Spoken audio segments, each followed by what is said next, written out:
Hi, welcome to week 6 of History of the Modern World.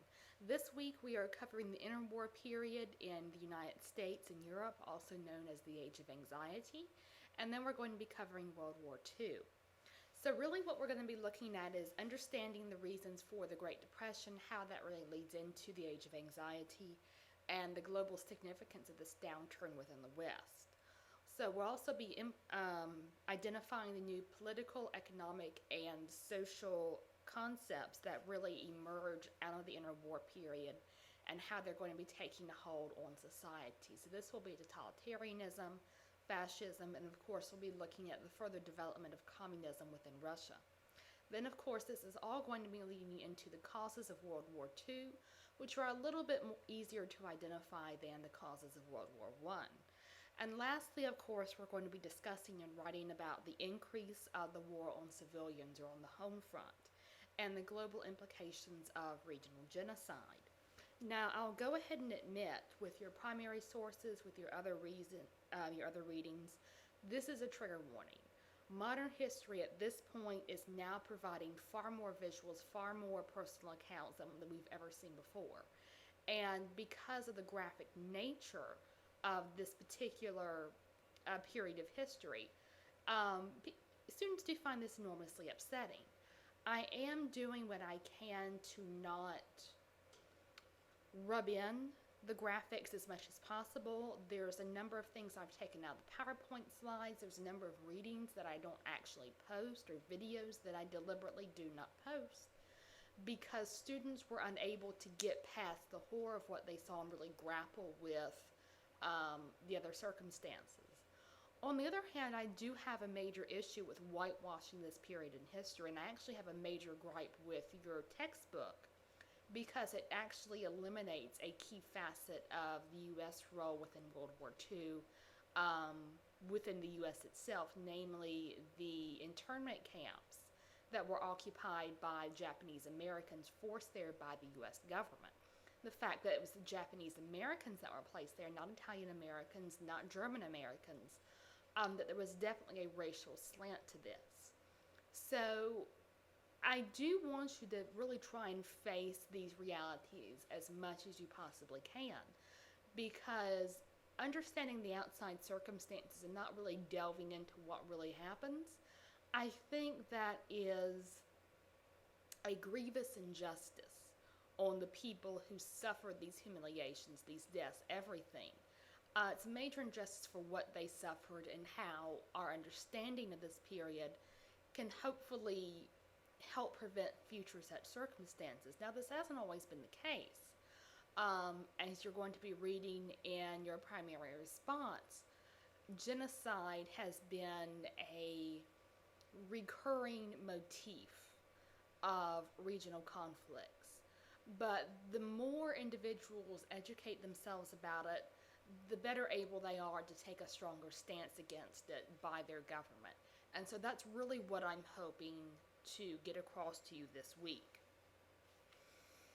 So for the first part of the lecture, what we really need to focus on is Europe facing the Age of Anxiety. How exactly is Europe itself going to be recovering from World War I? Europe itself is facing the absolute enormous devastation of war. Remember that these wars, these massive fronts, were cutting through people's farms, houses, cities. There is very little in terms of the European front that was left untouched. And so you have these refugees who are returning home to find their farmlands upturned into trenches, into no man's land. Soldiers who are returning home that are fundamentally shattered by their wartime experience, not just physically but also mentally. Governments who are now facing censure by the government, economies that are trying to recover, trying to now feed their own people after this long period of war and devastation. Of course, upheaval in the colonies and the rest of the world, as we saw in Chapter 31, as the ideas of self-determination are not passed on in a global form. So quite a bit of devastation of the war, isolation of veterans. The older generations are far more likely to just move on or try and forget because that's really in their best interest. They don't have the ability to really change. Their ways are far too set. And so you see, it's really the younger generation who's more likely to question what good are society's rules? What good are the governments that really got us into this mess to begin with?